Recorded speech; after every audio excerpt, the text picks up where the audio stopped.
and what we will be covering today is we will talk about three main subjects. One of them is secure architecture design, and the other one is about controlling and managing identities. It's a subject that is increasing now, especially that we started to hear about companies that want to go for federated services between OT and IT. We will have discussion on all of those things. What's the pros and cons, and what's also what's the view from the standards perspective on all of these things. And maybe I did not mention, but I'm the co-chairman of Working Group 1 of IEC 62443 standard, and I'm the chief technologist of Industrial Cybersecurity Center in Spain, and on the Cybersecurity Advisory Board of New York University. So we will try to address even how the standards look at those things and what's acceptable, what looks risky. And last, we will talk about remote access, and then we will talk about the new techniques that are now used for remote access, and how we can build secure architecture to support remote access as well. So thank you again for your time. But before going to talk about cybersecurity, I love to talk about Galtour. It's especially at those days where we are not able to travel to different areas in the world. So it's a beautiful place in Australia. And in the summer, it looks like this. As you see, it's surrounded by mountains, and there is a village in between that is really a very nice place to go to after we get rid of COVID. Now, when we talk about the same place, this place is also it's a place where people or so many people go to skiing during the winter, and this is similar to so many places that you will find in Europe, that is distributed into different avalanche zones. So when we talk about the red zone, that zone, it means that we cannot build build any house in that red zone. When we talk about the yellow zone, it's an area that actually you can build a house. However, it should comply with requirements that, for example, to enable the house to be resistant for avalanches, as there is opportunity that the avalanche could reach to. And the green one is an area where you can build your house, and you don't need to be worried about avalanches. This is what studies say. However, in 1999, actually an avalanche took place, and this avalanche killed around 35 people, or some of the other reports say 57 people, and many of them were in the green zone. So so whatever, like you design things, whatever you build, your plans actually on, one day something wrong is going to happen. At the end, you need to be prepared for that thing, and be prepared to actually react in case something could affect the lives, especially of people and the humans. The reason why I actually talked about this now is that we need to expect that security zones will not actually work, and they might fail at some time. So we need to be ready to those situations, and that's what everyone should do. Now let me move to the first subject that we will talk about. It's security architecture design, and we will start with this, and we will start actually with understanding design principle first. And when we talk about design principles, we need to remember one thing. We need to remember that when we build any security architecture, we are not building it only for security. We are building it to enable business goals. And we are living in a world that is actually now full with different types of devices, new technologies. There is, for example, big data is there. We have a huge amount of data. We have cloud services. We have now cloud providers coming with so many cloud solutions. We have Internet of Things. We have lots of actually technology devices that came to our life now, and we cannot even live without those technologies. We have robotics, and we need to apply them in our businesses because, for example, when you talk about digital transformation, we talk about a transformation that every company needs to go to, especially now when we talk about COVID and what COVID did and how people are not able to travel to so many areas. So adapting those for artificial intelligence and all data analytics, all are important. However, we need to remember cybersecurity. Now, before you start to talk about designing a secure architecture, what you need to start with is to understand business goals and objectives. The security architecture should actually reflect the business view, and it should tell us about what are the objectives that the business needs to achieve. And when we talk about industrial infrastructures, many of them talk about increasing productivity. Improving the way of operations. Like now, we need remote access to plants. There is a need to support maintenance operations. There is need to improve real-time data acquisition, and those requirements are very important for all of us to listen to the plant people, where we need to understand what's their concerns, what's their issues that they need to address, and what are the business objectives that we need to achieve in order to improve the plant operations and maintenance and the plant people need. Also, reducing risks and reducing operational costs is one of the areas. And when we see how businesses address many of those requirements, they say that let's move to real-time kind of operation. Like, let us move to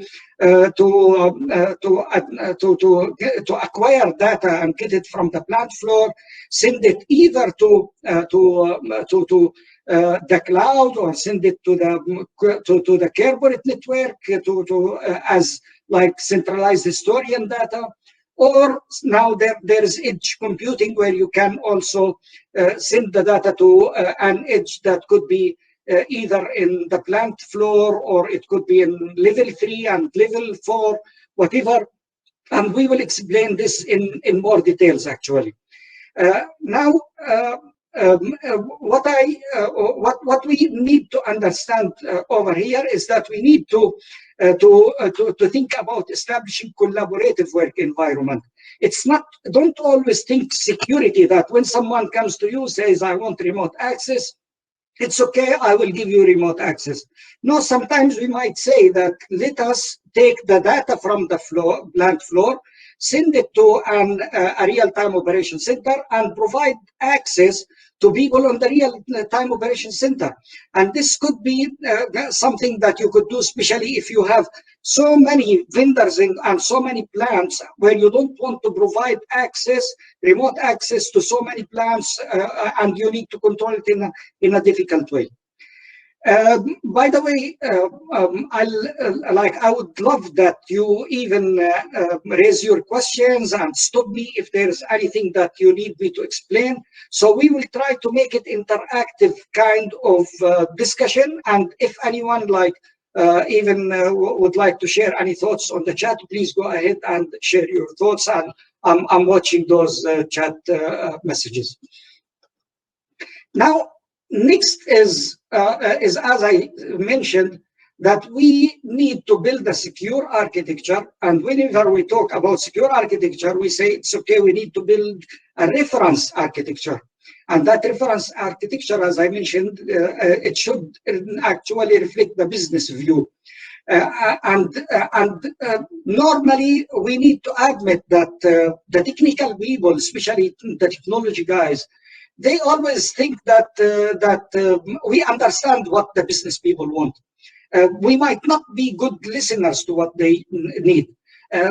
Plant people are in need for someone to listen to them, to understand what's their worries, what are the issues that they are facing, and try to resolve their problem.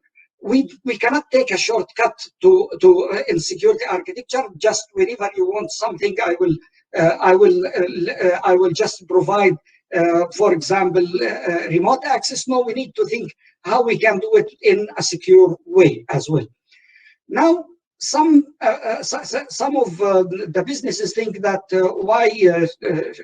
why shall we, for example, spend lots of amount of money to enable those services? Actually, I'll give example about this, where we established real-time operation center for drilling operation, and that was for offshore area.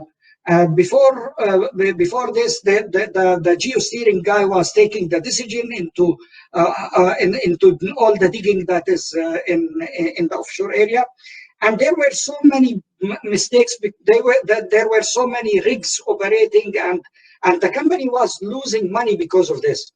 Then we decided to actually build the real-time operation center, where we aggregated the data from all those rigs, and we sent it to a real-time operation center that we provided access to people on 24/7.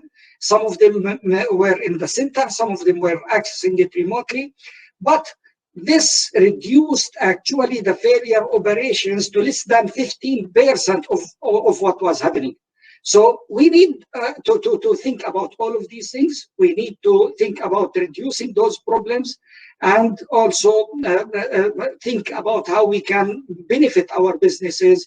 And actually, if we don't listen to plant people, and provide them with real solutions to what they need, we destroy the confidence between the plant people and the business people that we want actually to avoid.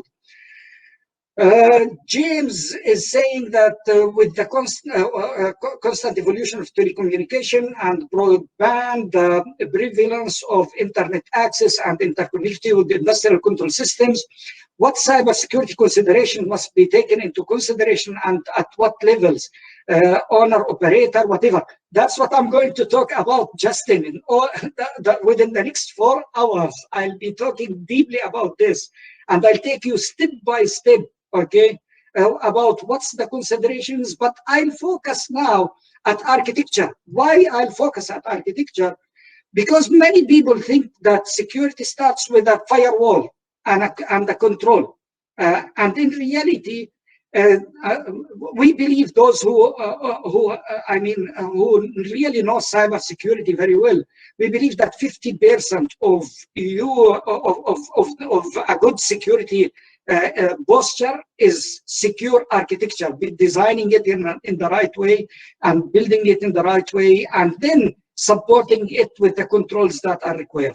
So I'm going to talk about this in very details during those 4 hours. And after that, if you have any question, I'll be glad to answer.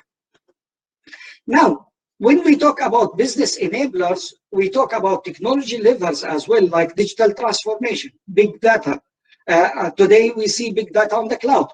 How are we going to deal with the cloud issue? Are we going, as many people, I hear it from people, we want to move to the cloud. What do you want to move? Do you want to move the OT environment to the cloud?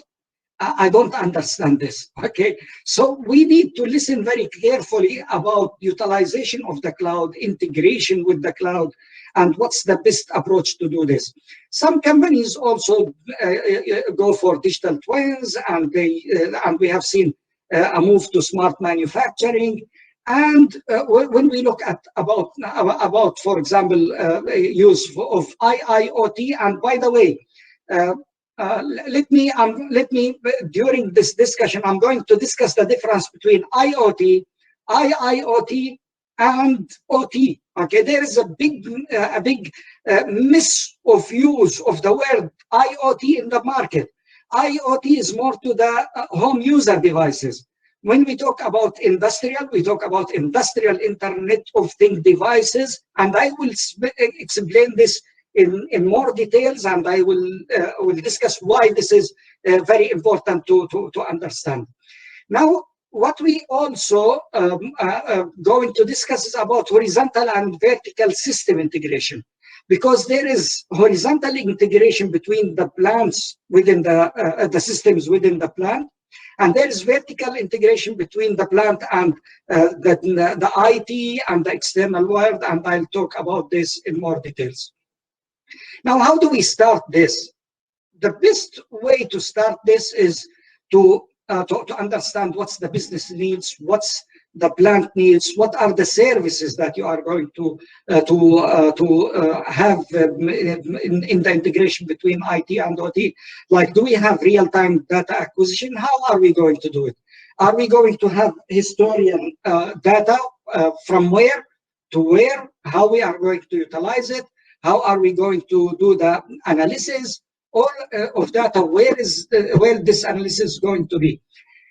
I'll talk about integration with systems, like when we have asset management system and we want to integrate integrate it with ERP system, for example. Manufacturing execution system is one of the types of industrial systems that really need a great of attention, because it has like wide connection between IT and OT, and hence this system in particular needs very well evaluation and needs very well understanding when you design the architecture for a system like this. And again, we said that we will talk about remote access, either for the vendor or for our people who are in the plant that want to do operations.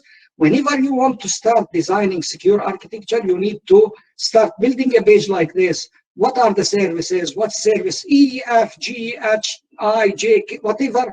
You need to collect from plant people all the services that they need and list it over here. Now let's go deep for the design analytics and analysis actually, and what's the best practices. And now here we will start to explain this. Now, what normally I do is that I use actually I use Zoom Zoom tools to actually explain what I'm talking about. So what I'm thinking to do right now, if you give me 1 or 2 minutes, is just to start a session for Zoom myself, or I'm afraid that this could stop us. For the organization, is there any tool that I can use, like, and to explain on the screen, like I put lines or arrows or whatever?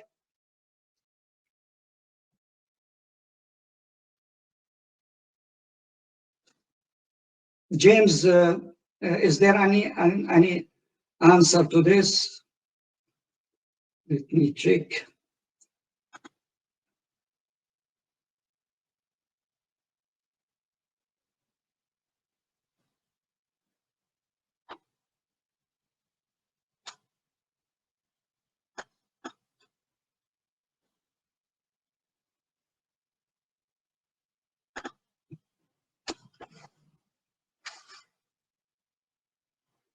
Let me.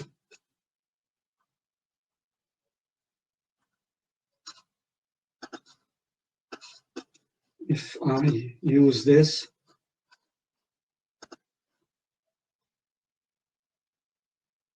I will try to use Zoom tools actually.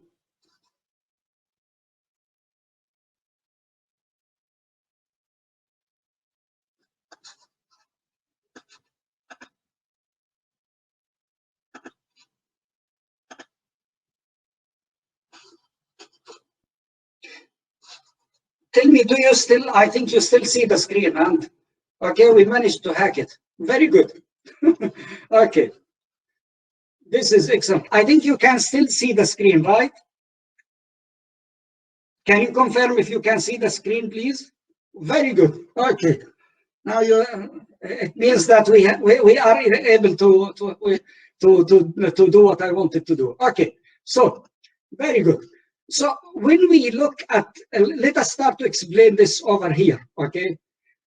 Number one is that we talk about plant level, where we have, whenever we talk about the design for those control systems, we talk about plant level where we have the field devices, and those field devices could be OT devices and they could be IIoT devices. And I'll explain what's the difference between those two.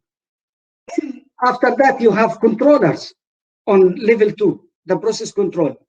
This is what you see in a plant. And here the controllers are either PLCs or RTUs, or sometimes you will find the master telemetry units, or you could find also gateways if we are talking about IIoT. And I'll explain what's the difference between this. Now, when we talk about supervisory control, here, please note, guys, that there's a big mix sometimes that we hear. Many people think that supervisory control is SCADA. Supervisory control is, yes, for supervisory control, but it's more to the systems that you place in the local control rooms. They are normally in level 2 of the plant. They could have direct connectivity with PLCs. However, they are for more direct access in the plant rather than having a kind of access through only the central control room. Now, when we talk about central control room, we see all the servers and all the systems, whether you have them from control system or emergency shutdown system or turbine or fire and gas, all those systems that are interconnected with the field devices, you will see them here. So normally we do not see a kind of integration direct over here unless there is necessary. I mean, if there is need for integration here, if you need to explain why do I need to integrate between the turbine management system with the emergency shutdown, or why, and normally what we do is that we do the integration here at level 3. So all of these, need to be addressed. We need to have those questions, whenever we design those systems, and we need to understand, what are the systems that we have in each area. Now, for the integration between the plant floor with the business floor, you need what you need actually DMZ. You need to have 3.5 DMZ. You can see that some clients, they integrate the systems from the plant floor with the business directly through the without DMZ. This is not a good approach to do when we talk about integration between plant floor and business floor. Any integration should happen through, number one, DMZ over here. Then from DMZ, it will pass through those firewalls. One of them is OT firewall, the other one is the IT facing firewall. Then it will go to the to level 4 if you are going to use level 4 for data aggregation actually, or you will send data to the cloud, or you will send it to the headquarters. So the need for 3.5 DMZ is very important. And we need to be sure that we do not mix between the plant IT systems with the plant control systems. The systems over here are part of IT systems, and they are part of the domains that are within the corporate domain. So those two networks are actually are one network, except that there is segregation between them through firewalls.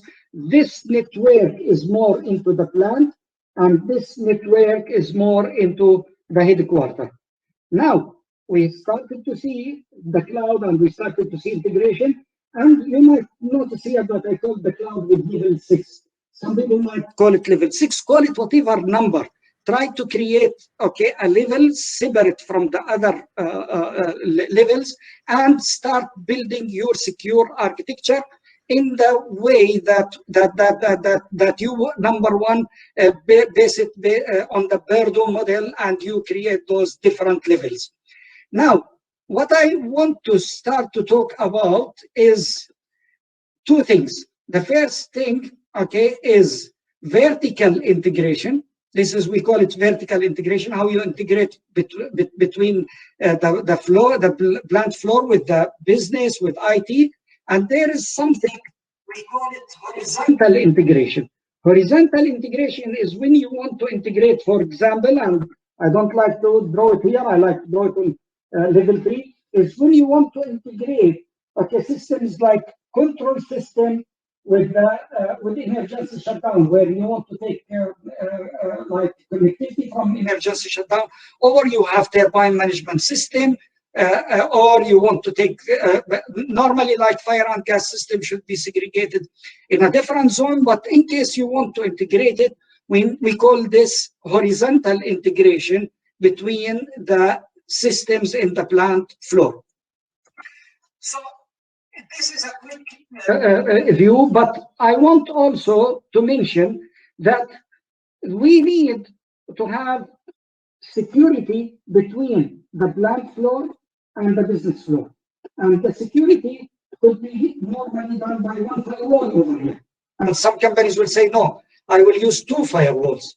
And I will discuss why we better use, we have multiple options, because I don't want to say now what's better, what's not better, but we will discuss the analysis that we need to do in order to understand what is the best option that we utilize over here.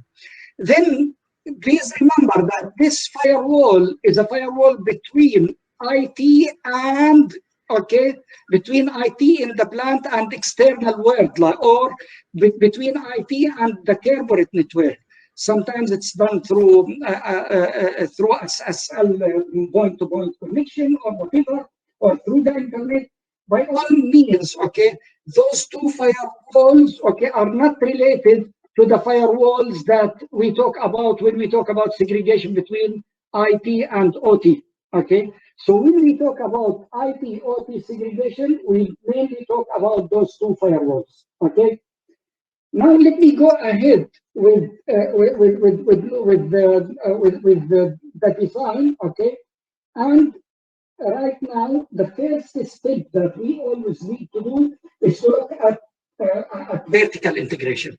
What do I have on the field process floor? What do I have on the process control like PLCs? What do I have in supervisory control? What do I have on process control level 3? And when we talk about integration between OT and IT, okay, we have multiple options over here. Now the next slide is going to focus at doing analysis of those options actually. So let us go to the next slide, okay? And here someone might say that I'm going to utilize, and by the way, if you have any question now, please send it. If you have any thoughts directly, you can send it and share it on the chat actually. Amen. Now, Eamon, just saying, yeah. Sometimes you're dropping out a little bit, and I think it's probably your Wi-Fi connection. But just might be important to make sure you're speaking directly into your computer as best you can, unless you have an Ethernet. Okay, let me then disable the video, the camera. Okay, maybe if this helps. Okay, let's see if this helps. Or Yeah, not. It might. Okay. It's lovely to see you, however. if it creates a problem, then no. Thank you. So let us go into the analysis. Some companies will say, I want to use only single firewall between OT and IT. Now the question that we need to ask, what if a vulnerability appears in that firewall? Can anyone guarantee that there will be no vulnerability? No. Okay. Second issue, what if configuration mistake happens? Like one admin, normally if we have one firewall, there will be one team of admins that are managing the firewall, and configuration mistakes actually make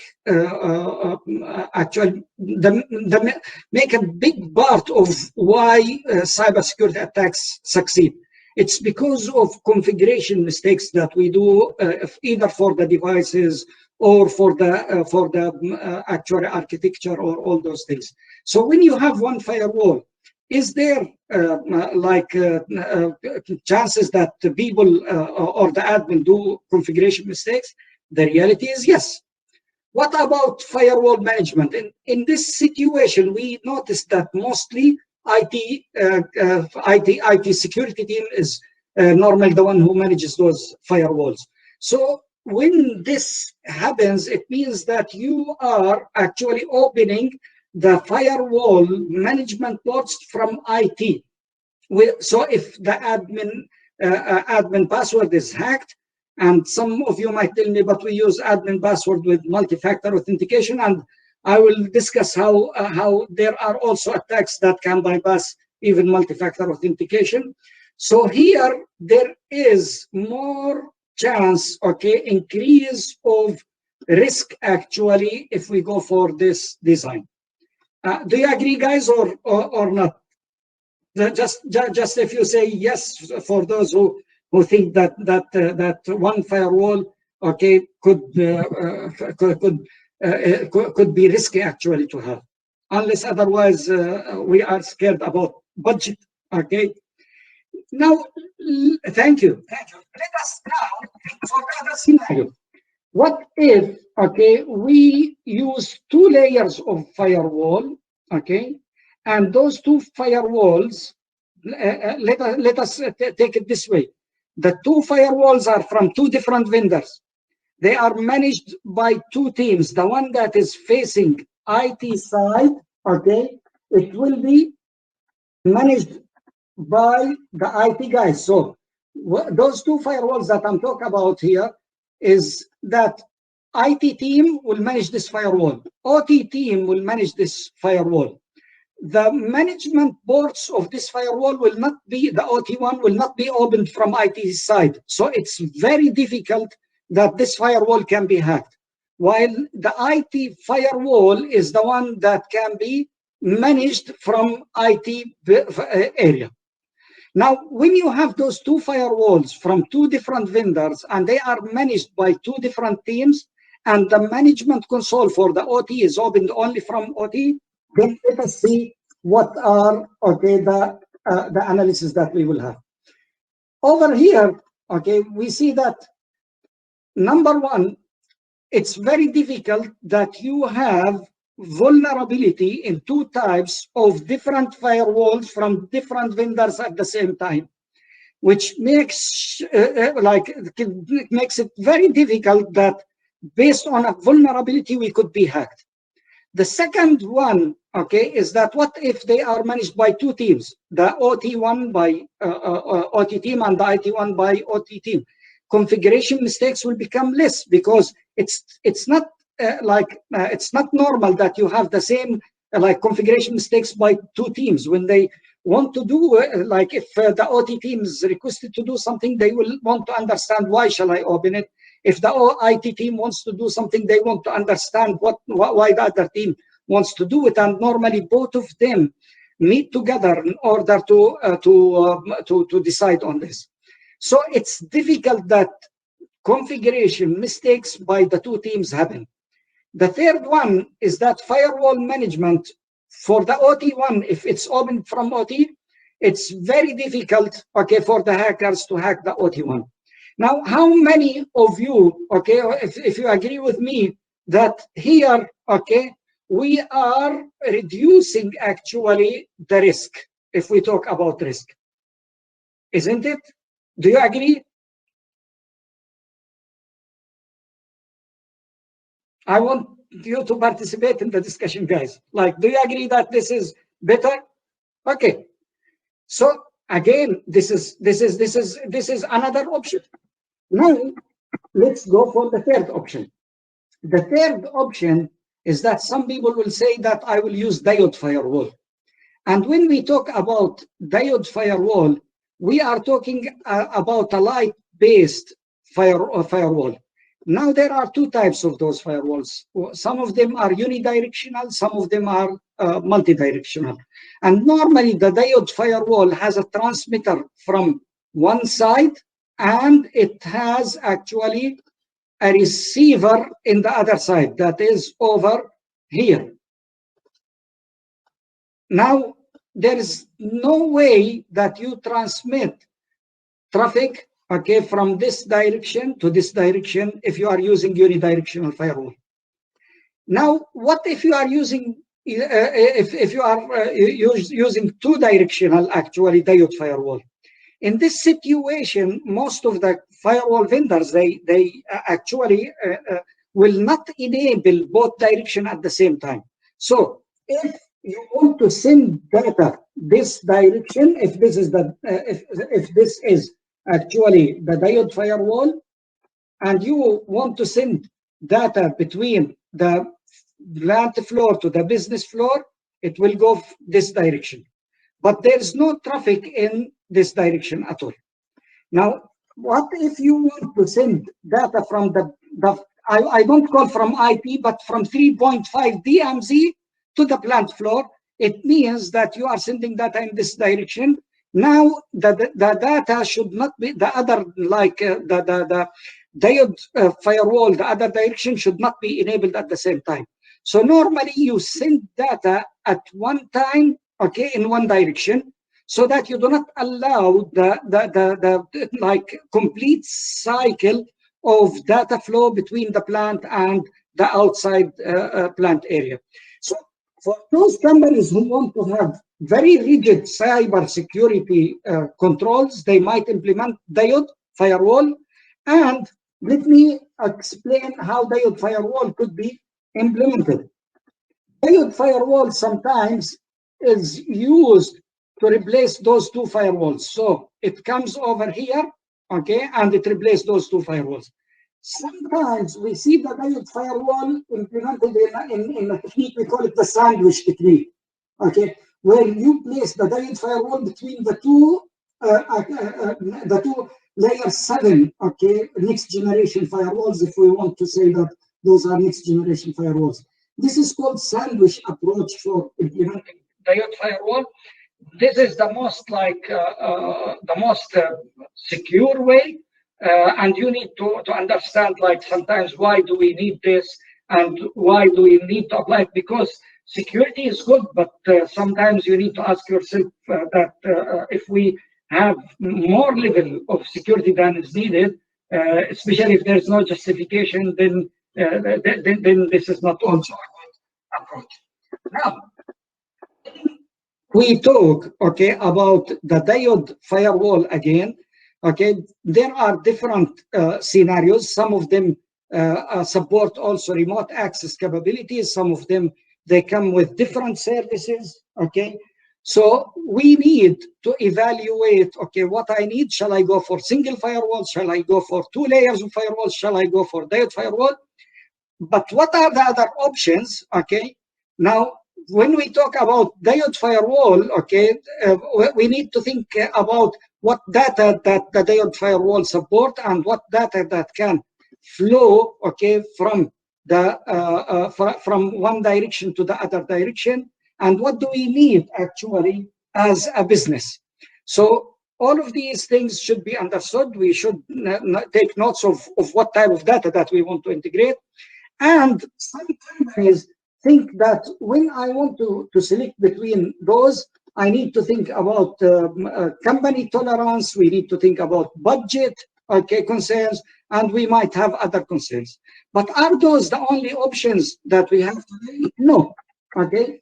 Now, we also have electronic air gap firewalls, and they are different from the diode firewalls. Those firewalls, they are not light-based. They are based in a technique that you separate, okay, like you take the traffic and then you rebuild the traffic within the firewall and you send it to the other direction. So I advise you to look at those firewalls. I advise you to see okay, how those firewalls work. They work in a very good, really way, where those firewalls can work as the diode firewalls, or they can even, okay, have the capability of next generation firewalls. All of those options need to be evaluated when you want to decide what type of firewall I am going to implement between OT and IT. Let me pause now and check if you have any question. All the analysis that we did were to decide, okay, how we are going to integrate the OT floor with the plant floor using a 3.5 DMZ. Any questions so far? Let me pause. If you have, I'll give you 20 seconds. If not, then I will continue. If anyone has any questions or wants to come on screen, just try and join the session. I'll let you in.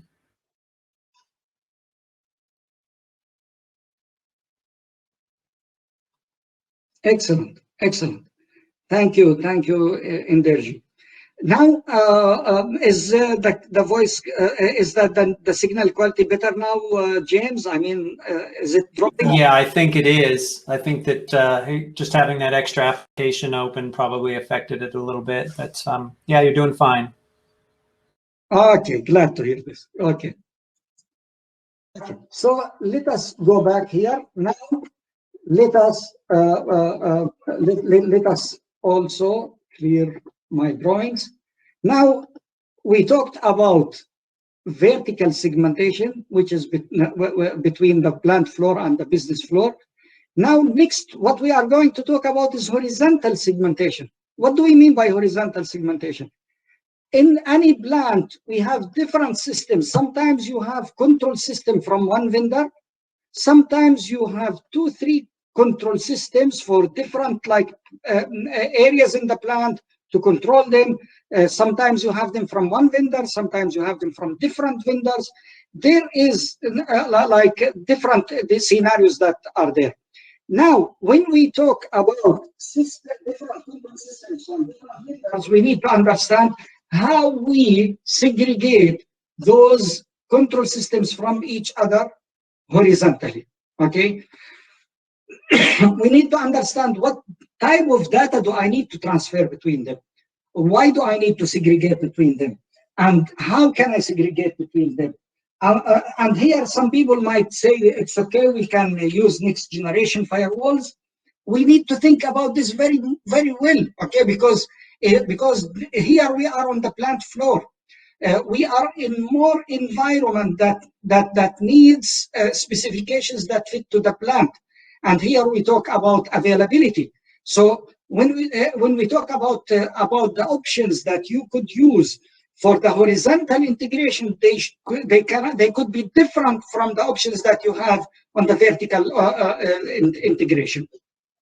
What else also is that we have different systems like emergency shutdown system. And by the way, I tried to give this example, but when we talk about the plants, there is so many different scenarios. In power generation, you have plants. In power transmission and distribution, you have SCADA systems. In oil upstream, it's different from midstream and downstream. When you talk about manufacturing, we use manufacturing execution systems. And there are different scenarios, but I'm giving this example over here, and we will be open to draw different scenarios later at the end of our workshop. So, what if you have emergency shutdown system and you want to send data from the emergency shutdown system actually to the control system? There are options that I will talk about now in the next slide. What about, okay, if I have third-party vendor like turbine management system, and this vendor is different from, we'll give examples, like the control system is from Honeywell or Yokogawa or Emerson Schneider or whatever, and the turbine is from GE, for example. In this situation, you need to integrate GE turbine management system maybe with the control. There could be it. Or sometimes you might say, no, I want to work as standalone. All of these things are questions that you need to ask yourself about. What else also do we have?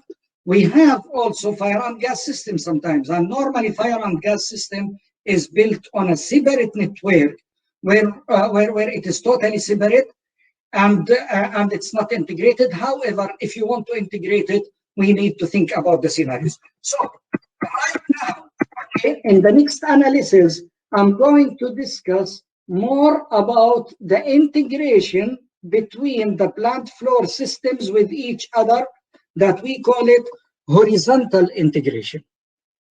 Let us go for that. Now, what are the options? If I have a control system and I have, for example, third-party vendor system, some might say that I will go, okay, for actually to use industrial firewalls. Now you need to think, why shall I use industrial firewall? You need to think about, will the industrial firewall provide me with high availability? What if the firewall fails as well? Okay, and here there are 3 checks that we need to do. Okay, whenever we integrate the plant floor systems with each other. Okay, the first check, okay, is what could be the implications on performance. Okay, so this is one, okay, of the issues that you can think about. What would this firewall cause any kind of performance issue? Does it affect the performance in a way that is not acceptable? The second one, okay, if there is possibility that it cause operational issue, okay, and like what would this, like for example, stop a traffic that is needed between 2 systems? This is the second check that you need to think about as well. What about the third check that you need to think about? It's safety checks. Okay, does the introduction of this security control have any chances to introduce a safety issue? If it could introduce safety issue, then we need to think twice about why shall I use this industrial firewall. And here, okay, you will find that some companies or some people will say it's okay.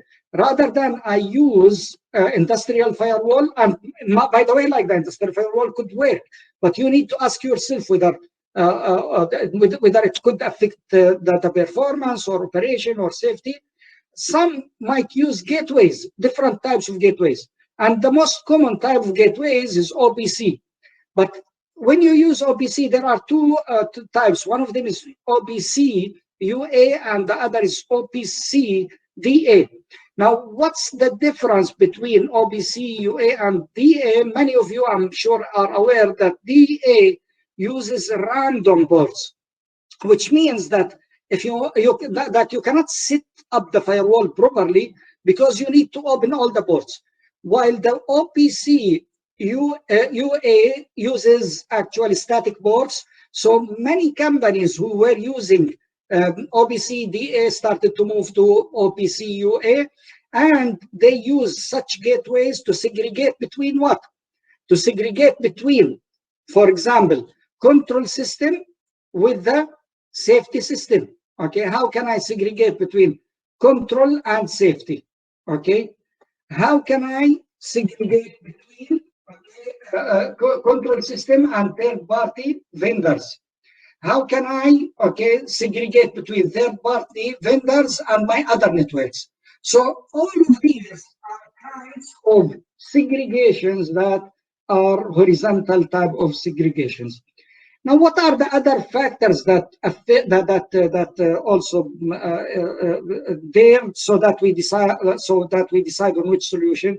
It's more also about the industrial protocol that you have in place. So if you have industrial protocol, you need converter between like you for Modbus to Modbus TCP/IP. Okay, then you need a gateway that supports Modbus and Modbus TCP/IP conversion. Now, companies need to think also about the risk factors. Or some of them will say, okay, a gateway is enough for me. Some of them might say, industrial firewall is much better. You need to evaluate all of those things, and you need to discuss between you and the teams to see, okay, what is the best approach. Now, what about the other options that we see that are used? Using the VLAN switch, VLANs actually on the switch to segregate between those between the plant networks.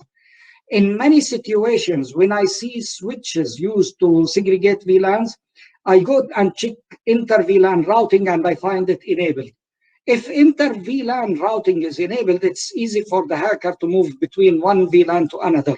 So switch is not an optimal solution to segregate between industrial networks. Are there other options? There could be other options, okay? However, whenever you want to check how can I segregate between OT and IT, you need to examine, okay, what's your plant, what's the type of systems that I have, how can I segregate between them, and what solution shall I use? Will you be sharing these slides? Yes, I will be sharing more than 90% of those slides, 95% of those slides. You don't need to be worried, guys, on taking screenshots. Just focus with me. Most of this material will go to you, okay? More than 95% of it will go to you, and don't worry. For OBCDA, you can use DCE, RPC session helper to fix the issue. Definitely, okay, there are different ways, okay, different techniques, okay, but here you are talking about using remote procedure calls, okay, and you need to evaluate all of those solutions and how you, like, what are you using the OBCDA for? I'll be honest with you and I'll tell you that I have seen plants integrated vertically with IT using OBC gateway. That's not a good approach. That's not a good approach, okay? OBC is more to segregate between the plant floor systems from each other. Any question so far on this? Hope we are clear so far.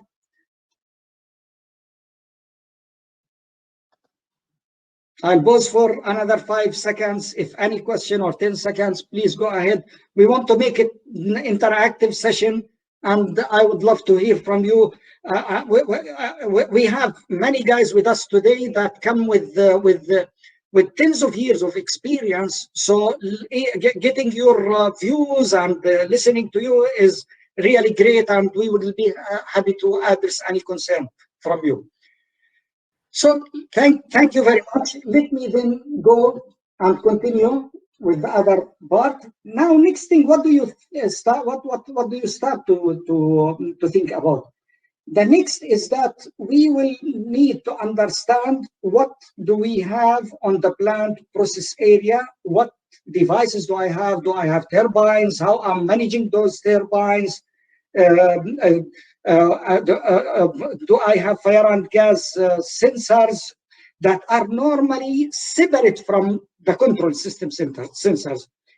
The other things that we see is that, and today I'm sure that we have automation vendors with me, that they have to be patient with me actually, because because I'm going to talk about few things that I have seen in the market, and I'm going to talk about the pros and cons of those things. So try to be patient with me.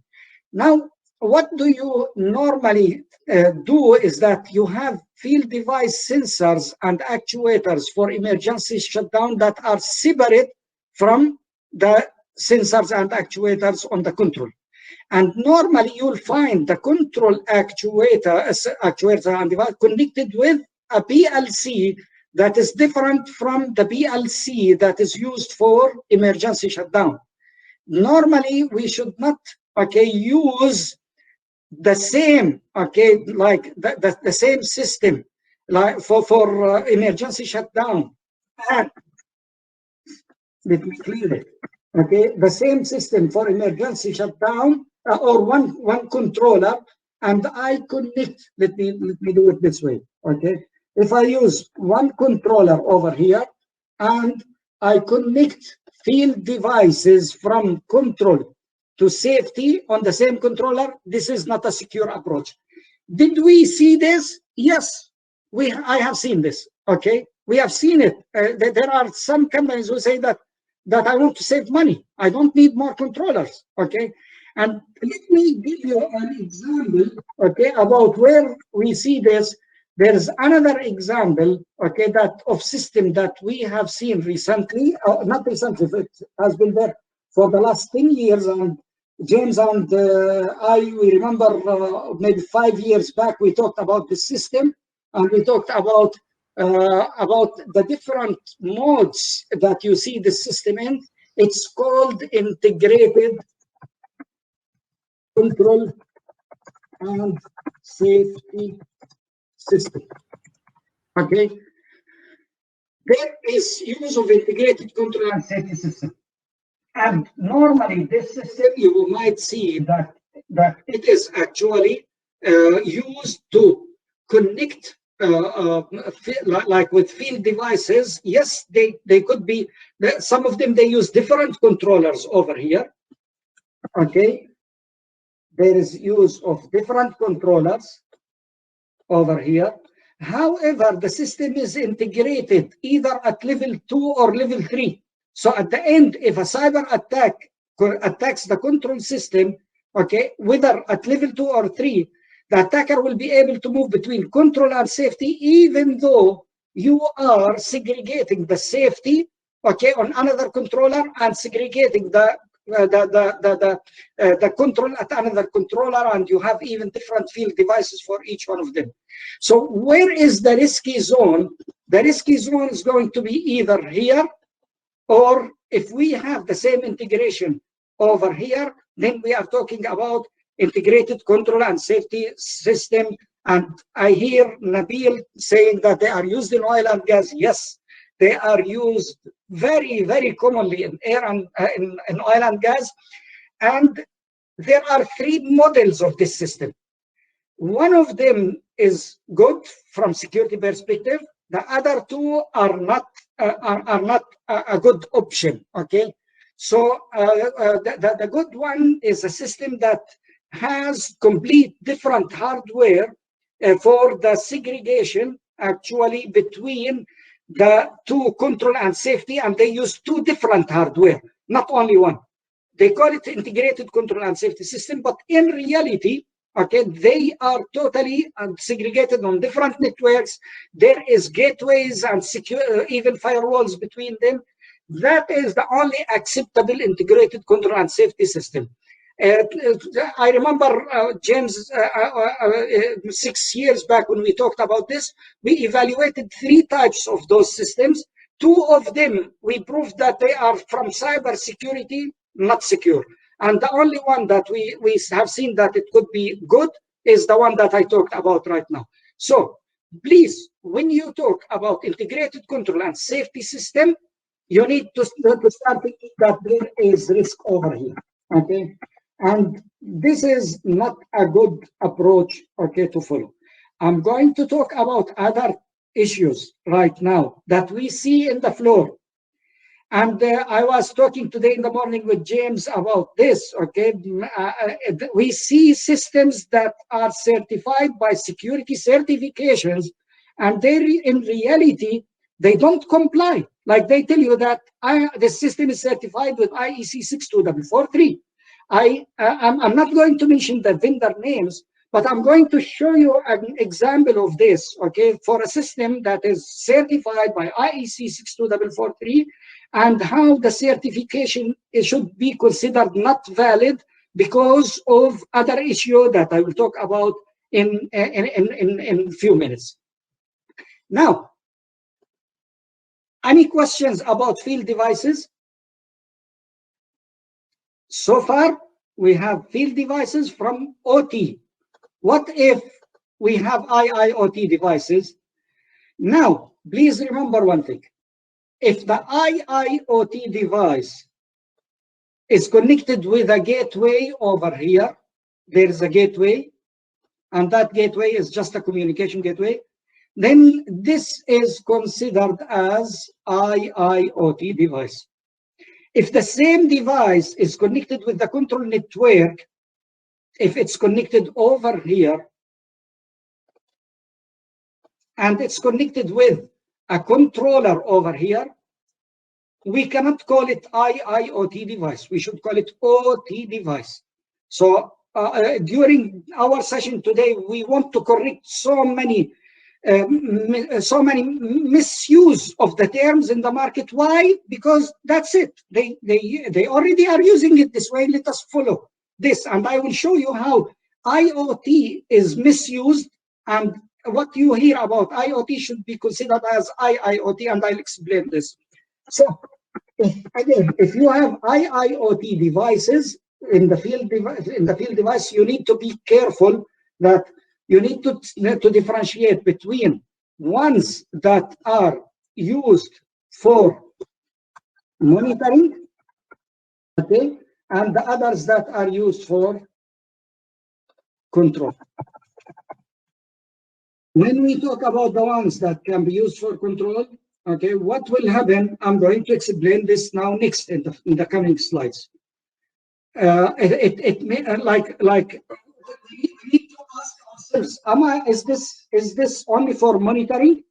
Now, if the device have the capability, okay, to actuators, and they are connected with the IIoT device, and the vendor tells you that I'm just monitoring, that's not what we are talking about. We asked, are there ways to control the device from the gateway or from the platform or not? This is what is the answer that we want to understand, okay? We need to understand, are you going to control? Do you have the capability? Is the platform capable to be used for control? If it's used, can be used for this, then please mention it. Don't say to the vendor that only monitoring is used. And actually, the same platform can be used for control as well. And I'll talk about why we should consider this. Now, I'll come to talk about this shortly, okay?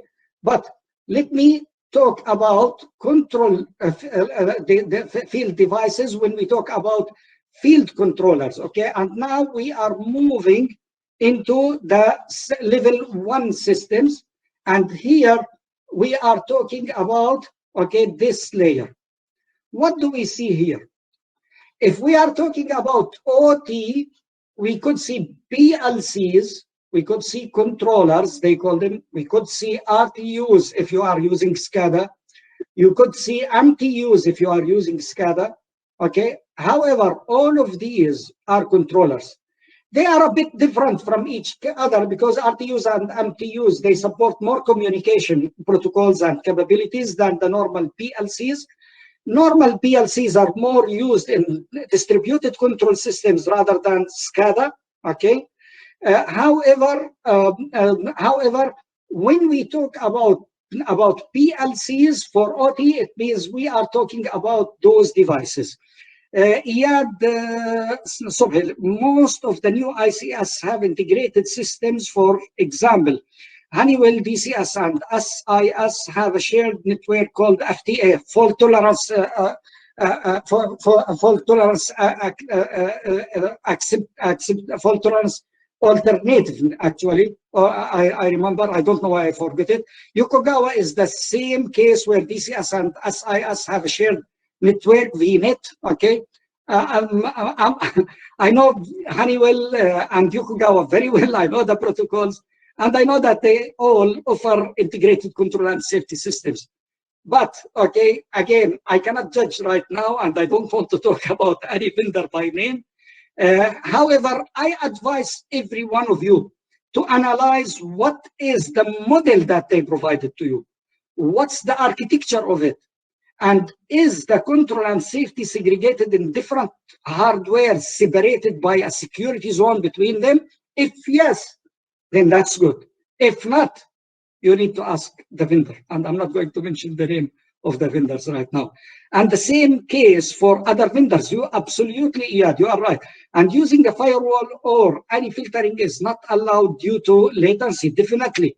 But we have seen that some of them use industrial firewalls with that can provide the latency that is supported. And I have seen implementation like this. Any thought on how to isolate SIS from other systems, as all the shared solution are not applicable? Yeah. I'm going to talk about this now. The next, what we normally use between safety and control is either hardware connectivity. Okay, so between safety and control, we use hardware, or some of the vendors, they use Modbus protocol. And many times when we checked, we found out that it's not Modbus, it's Modbus over TCP/IP. Okay, so you need to be careful, okay, about whether it's Modbus or Modbus over TCP/IP. The best integration between emergency shutdown and control system, safety, SIS, and control system is the hardwire RS-232 or RS-485. 485 provide you with higher speed than 232, and you can use it for the segregation between control and safety. This is the best approach, okay?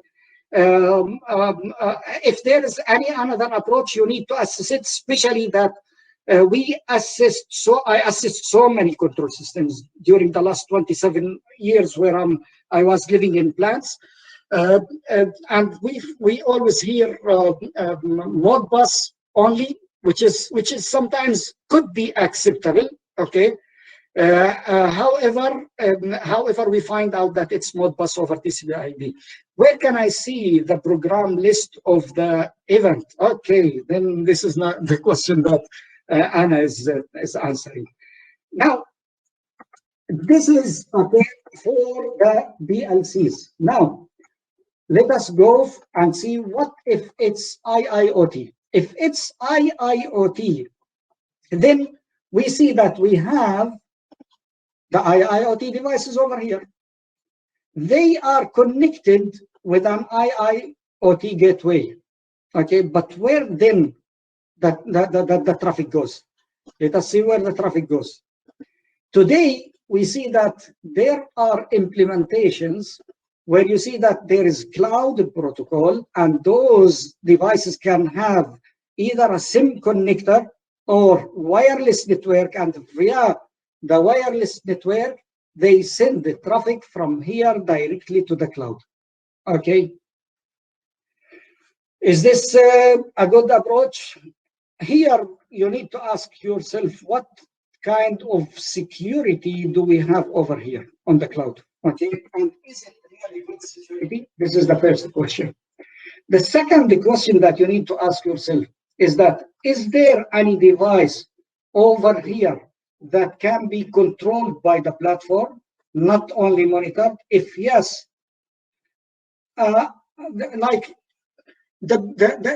still, if you work with any cloud provider, ask them what kind of high availability they can provide you. They will tell you it's 99.99. Okay.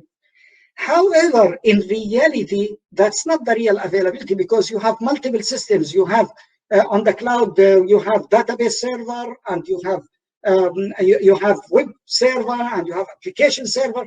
The way that you calculate high availability is that you multiply the high availability between among all the systems that you have. And normally, when you multiply it, you will end up with lower, higher availability than even one solution that can provide you. This is one thing. The second thing is that all cloud providers will tell you that we cannot guarantee that this is 100%. We cannot guarantee performance 100%. And if anything happens to you, we will credit your account. Now, if you are controlling something that is very critical, I don't understand what's the crediting of account is going to help me. Okay, so you need to evaluate this. The second thing is that normally when you deploy solutions in the cloud, you are either using your own cloud, private cloud, or you are using public cloud. And those clouds, they need security controls. So when you talk about public cloud providers, they come with you with actually a market of security solutions, and you need to set it, and you need to configure it, and you need to make sure that that you implement good security within it. And let us admit that we cannot implement 100% security at the cloud. So when we talk about using the cloud for control, then you need to be careful. Okay? When we use the cloud for control, you need to ask yourself multiple questions. Okay? Why enabling the cloud to control field devices? Okay? Now, let me pause over here. By the way, we will have a break in. What about having a break in 10 minutes, like I agreed with, or we have a break at 6:30. I agreed with with James that we will have after 90 minutes. So shall we have a break after 90 minutes? Like in 25 minutes from now? Or shall we continue for another maybe 45 minutes, then we can take a break? Give me some suggestions and I will follow up with the suggestions that come. For now, let me continue with the discussion. And please, if you have any question, please put it in the chat, and I'll be happy to address any of your questions. So these are the concerns when we talk about using the cloud, and I will talk about the cloud in more details in the next sections. Okay, but what are the other options? What are the other options that are there? The other option is that you have cloud, okay, like the platform, the management platform, okay, here, management platform at the edge. So you deploy the management platform here in 3.5 DMZ, okay, where you will enable, by the way, now some of you might tell me, like let us we are going to have two-way communication or one-way communication. You need to assess this with your provider, cloud provider. But the best approach, if you want, okay, if you want to have IoT devices, is to have a platform in your edge, okay, and you install this platform over here, enable the communication with this edge, and then enable the communication with the main platform from your edge. Of course, when we say this doesn't mean that we go directly to this, but it means that we go through those firewalls, and sometimes it might pass through those firewalls, and then it might go to the edge. Now, some of you will tell me, but there will be latency. If there is latency, then at least you can, okay, send it from here to the cloud, okay. And normally, okay, it's not a good approach to connect the cloud directly with the gateway over here. So these are the concerns that we could have, and as I mentioned, we better have, okay, an IIoT cloud platform installed in our edge on the DMZ 3.5 DMZ for this. And Iot is having a question. What's your thought in the following statement? Data is a bad solution since it provides a false sense of security due to the assumption of full isolation, which will lead to less batching. In addition, due to the isolation, the process of moving data and downloading batching and that file will encourage the use of USB, which is a disaster. So let me say that no, diode firewalls, they are actually, they could be very good options, especially in nuclear. We use diode firewalls. Wherever you need one data like transfer from one network to from the plant to outside, then diode firewall is very good option to use. Now, when you talk about complete isolation, actually now there are new models of diode firewalls that come with they are not unidirectional, they are bidirectional diode firewall. So they can enable you to send traffic to the plant, but when you do that, you will not be allowed to send data from the plant to the headquarters. Okay, in this way you will be able to send, but in one direction at a time, and they will do it for you and enable this communication. Now, no, but no one is like no one asks you to go only for the data firewall. There are other options. Okay, there could be like the electronic air gap firewall, and that one can provide two-directional data traffic, and you can use maybe two levels of firewalls actually between like next generation firewalls. There are different options. Normally, what we do is that we start to put all the scenarios, and we start by understanding what data do I need. To your point, Iyad, you raised a very important question. Cybersecurity should not disable the business goals. It should enable me to provide business goals. It should enable me to patch the systems. It should enable me to update the systems, okay? And how to do it, there are different options. And yes, at the beginning, the diode firewalls were used for one direction, but now there are two directions. However, okay, there are other options like the electronic air gap firewall. So there are different options. We are not in a position to actually advise which one, because we want to be as especially consultants and advisor, we like to be neutral. But we tell you that there are multiple options that you need to check, and you need to test, and you need to evaluate why I need to go for this and why not for other. Now, for the use of USB within the plant, there are multiple ways now to control use of USB, and actually, as you mentioned, if I can talk about this at the end, okay, because there are USB check devices, and there are controls that you cannot use any USB that is not checked, and there are controls now. However, using USB in a plant is not a good approach. Why shall I use it?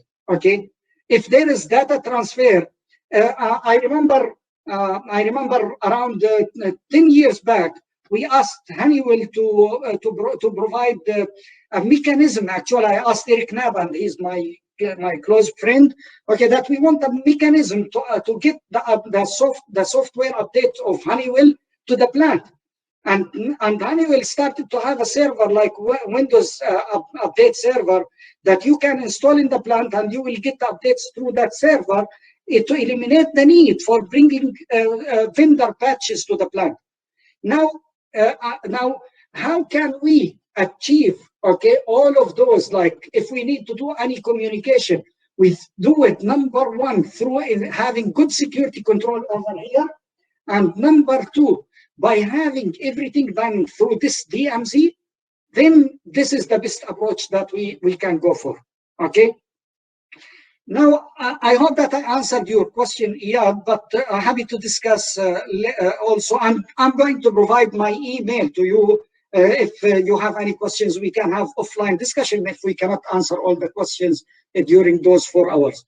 Iyad also mentioned that the diode is okay for the nuclear world. In fact, yes, it's okay. And Jonas mentioned, do you have any example of a vendor that builds electronic air gap firewalls? Yes, I have example. Okay, I have example, but normally we avoid to mention vendors so that they don't say that we are like trying to promote any kind of vendor. So connect with me Jonas send me an email and I'll give you an example of very good electronic air gap firewall that is there in the market, and it's doing really great job. So I'll share this with you offline. Forgive us because sometimes we avoid, we try to avoid mentioning the names of vendors, but when we talk about automation vendors, sometimes we mention their names because they are very commonly used. So it's 6:14 right now. What about we have 10 minutes break, 6:15 till 6:25, and then we will join back at 6:25 p.m. It's my time over here. I mean, in 11 minutes, we will join again. What do you think, guys? Do we need a break or shall we continue? Let's take a break, Ayman. Yeah. Let's take a break for 10 minutes. Okay. Let's have a glass of water and yeah, take a break and be back in 10 minutes. So I think there's a lot of different time zones here. So if we could just stick to saying 10 minutes, we'll be back in 10 minutes. Yeah.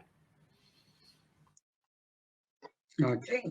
See you in 2 minutes. Thank you, guys.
Hey, Justin.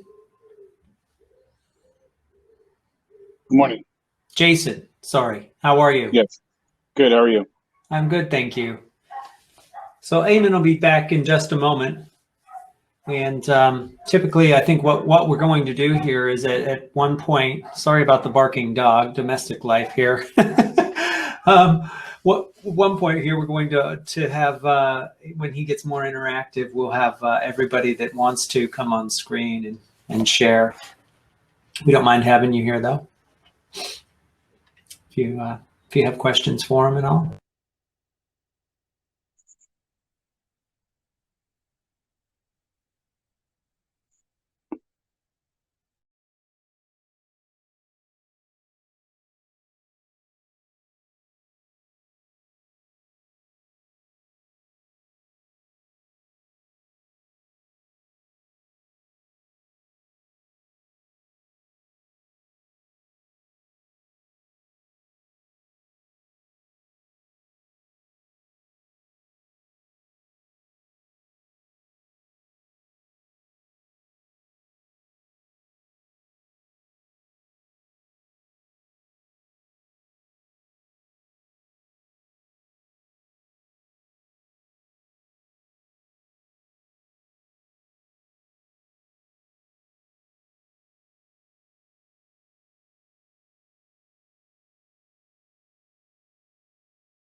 Hello guys, I'm back. Let us give it another 30 seconds for the others to join again. So we've got 63 attentive and over 90 participants online at the moment. So should be plenty of questions. I'll be glad. You know how much I love questions. You know, we can bring people online if you want, Eamon. I've also put it in the chat as well. So if folks want to come online like I am at the moment, hopefully you can see me. You can come on, you can ask your questions. It's a little more interactive. Kind of hopefully get us a little more of a face-to-face element. If we experience technical problems, then of course chat will be easier. But whatever makes you comfortable, folks, I just want to invite you online to come in on video as well when you have a question, if you wish.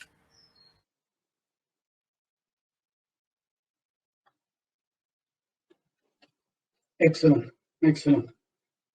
So welcome back, guys, and let us continue now in our discussion. Thank you very much for your participation, and I'll be glad to answer any question, by the way, like you have. And please, also, if you have any situation that is complicated, put it over here, because maybe we have hundreds of thousands of years of experience right now with us among those 91 participants and 64 watching and listening as well.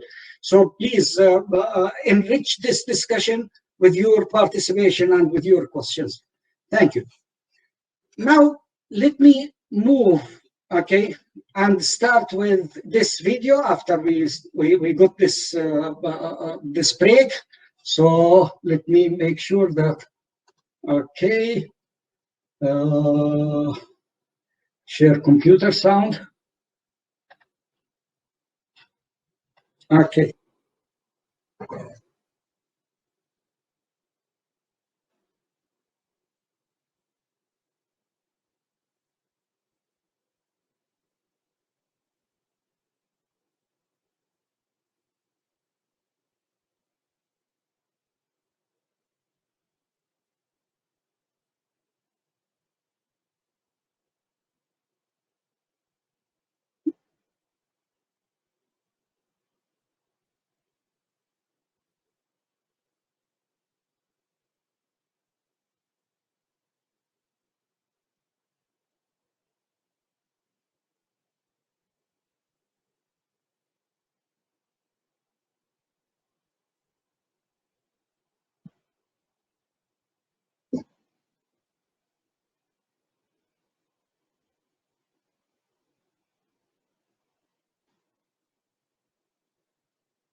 Fire or higher volume.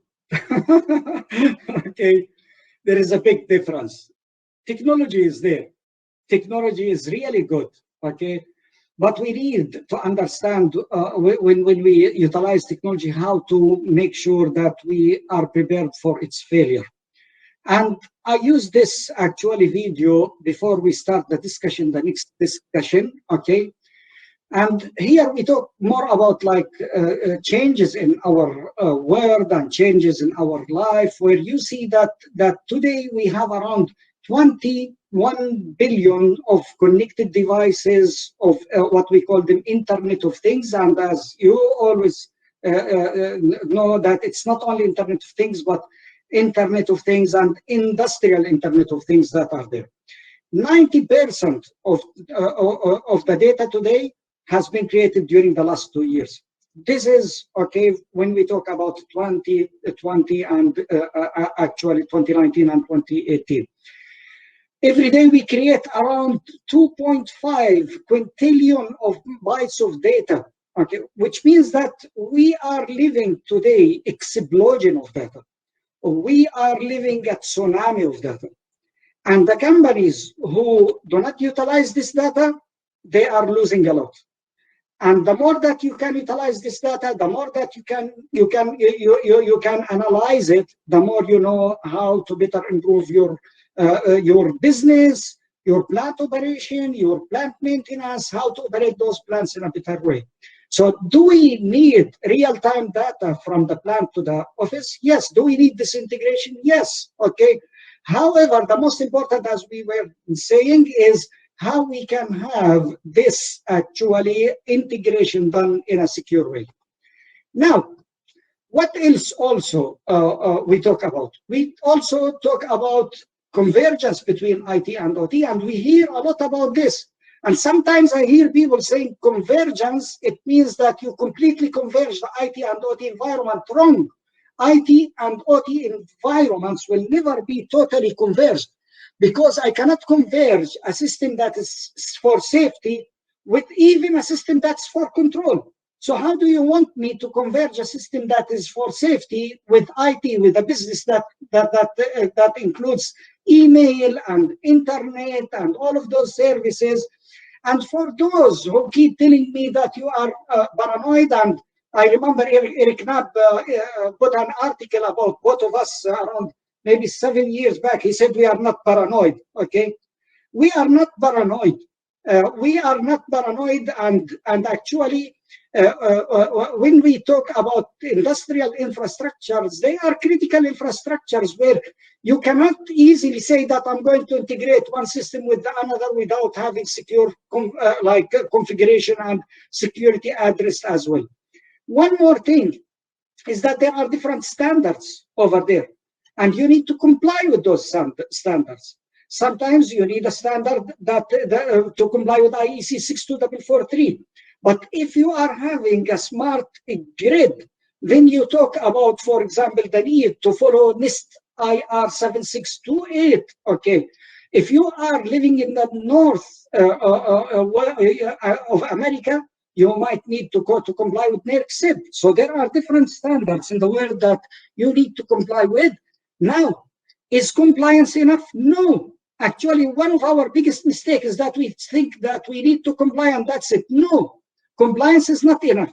Certification of industrial control systems, I will talk about this, okay? And I'll talk about this in the next slides, and I will show you, okay, an example of a system that is certified by ACLI, not ACLI certification, by ISA Secure, and that system, okay, is actually not in compliance of IEC 62443. The certification that I have heard about is IEC 62443 by ISA Secure, and I wish if we have one of ISA Secure with us today on the discussion, and if anyone, please jump in and let us know if he's there, because I'm happy to discuss this example with him without mentioning the name of the company that the certification has been provided to. So all of these are important. Certification is good, okay, but the certification should be clear that we certify the system at this moment, and we certify that we use those tests against this system, and it complies with those requirements. However, in the near future, if a vulnerability happens, then the system is no more certified. Andrew mentions that convergence isn't the right term. Andrew, I totally agree with you. I totally agree with you, okay, because convergence is a word that has been misused during the last few years. I honestly hear many people telling me that we need to converge IT with OT. I tell them, what do you want to converge? Is it the teams? IT team with security team with OT, that's fine, I love it, okay? Do you want to converge, for example, the monitoring by bringing data from OT logs and have a big SOC for IT and OT? It's okay. But you tell me that you want to converge IT with OT systems? Come on, let us hear very well to what you want to converge, and let us analyze it, and you need to listen to us. We need to do complete analysis, and we can tell you whether this is possible or not possible, okay? We have, okay, the DOD uses many terms, okay? And we have guys with us even today from DOD attending, and without mentioning like this, but we are discussing the use of those terms. Even a couple of weeks I was discussing it with a senior lead in the Department of Defense about the use of those words and how we need to correct it. And one of the words is that we used to call industrial control system. DOD started to say use only control system, don't mention industrial control system. So there is also a lot of talk about use of those actually words in control system. Should think about harmonization instead. Leveraging best practices from teams is more advantageous. So again, Andrew, we talk about convergence between the teams, but we cannot converge in, and I say it very clearly, a safety system with IT system. I cannot, okay? It's not acceptable, okay? It actually is not in compliance of all security and safety controls of the control systems. And I'll talk about this in the next coming slides. Now, when we talk about the convergence, and when we talk about IT and OT and IoT, we need to differentiate between those two. So to start with, let me talk about IoT devices, okay? we need to talk about only IoT, okay? When we talk about IoT devices actually are more in the consumer usage, like our, for example, watches that we use, or those devices that are used by consumers. Those are Internet of Things devices, okay? And what you will find that many of those Internet of Things devices, they have management and monitoring platform that is on the internet or on the cloud or whatever. They collect information from your device through the internet, or through like it goes from the device to your mobile device, then through the internet to their platform. They do the analysis, all of those things, okay? All of this is Internet of Things devices. The connectivity option over here is internet, and mostly they are consumer devices. Now, when we talk about IIoT devices, like the ones that we use them in industrial control, okay, or monitoring even, then we call it IIoT. In the internet, in everywhere today, you hear the word IoT, but actually they mean IIoT, okay? And this is normally you might find that there's IIoT devices, and those devices are having connectivity with the internet, and mostly they use gateways, okay, to connect with the internet. And you will find that there is a platform that could be either at the edge in the customer network, or it could be actually on the internet, and we will discuss all of those options, okay, and why something is good and why something is not good. And you will find that the IIoT is mostly commonly used for industrial purposes. Industrial means monitoring or control. Now, is the cloud a good option? It could be a good option for here, but good option for monitoring. And we need to test and examine it very much, okay, when we talk about using it for control. OT devices, okay, are different. OT devices are more into plants. They are in power generation. They are in oil and gas production. They are in critical manufacturing. Those devices are OT devices, and normally they are segregated from the IT devices in any place. The same thing for IIoT. Normally they are segregated from each other, and even if you are using IoT. However, when we talk about OT, we talk about critical systems that are used for critical manufacturing, okay? Now, the connectivity option is always through PLCs, through controllers, okay? You will find a controller in between, and then you will find either gateways, or you will find MTUs, RTUs. You will find routers to transfer the data from special, like if it's DCS, then it's within a closed geographical area. But if it's SCADA, it's normally in disturbed and wide geographical area. So you will find different connectivity options actually here. However, the data is there, and data can be that can be monitored. But when you talk about use of cloud for controlling OT devices, you need to be very careful. And sometimes, okay, when you say this, you need to be sure that you are examining whether there is any kind of safety. What are the safety complications? Can we? And I will come now to the other slide where I explain what do we need to check when we want to say that we want to use, for example, the cloud for OT.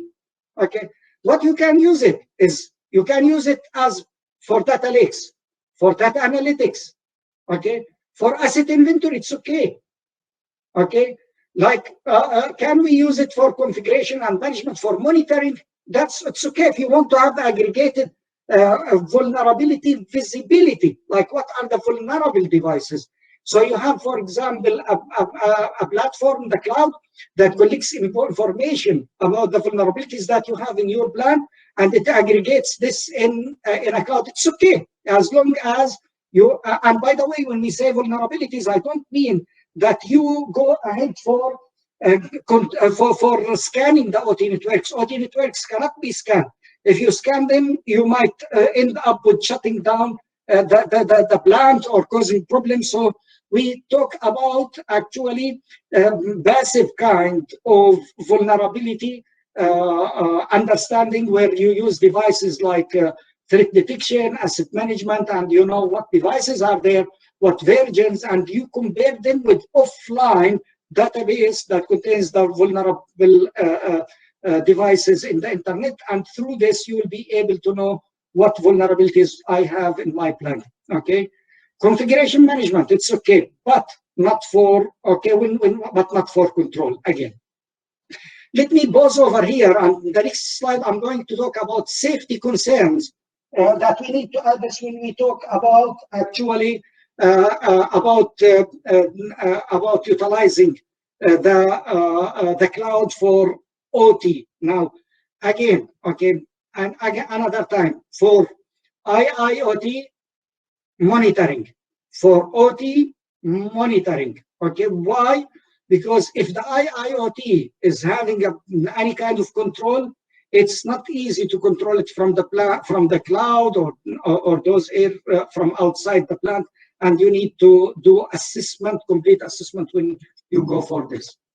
Now, let me move to the next slide, and if you have any question, please raise the question chat and I'll address your questions. Now, what are the risks that we could have, okay, because of actually considering whatever moving systems to the cloud or whatever? Whenever you are checking any system, you need to check whether the control or the move of data that I will use could actually end up with having loss of view. Okay, like, am I accepting a kind of loss of view over what happens in the plant if I move the control to the cloud, or if I move monitoring even to the cloud? You need to accept this, okay, because the cloud could go down at a time, and no one guarantees high availability of the cloud. If you say that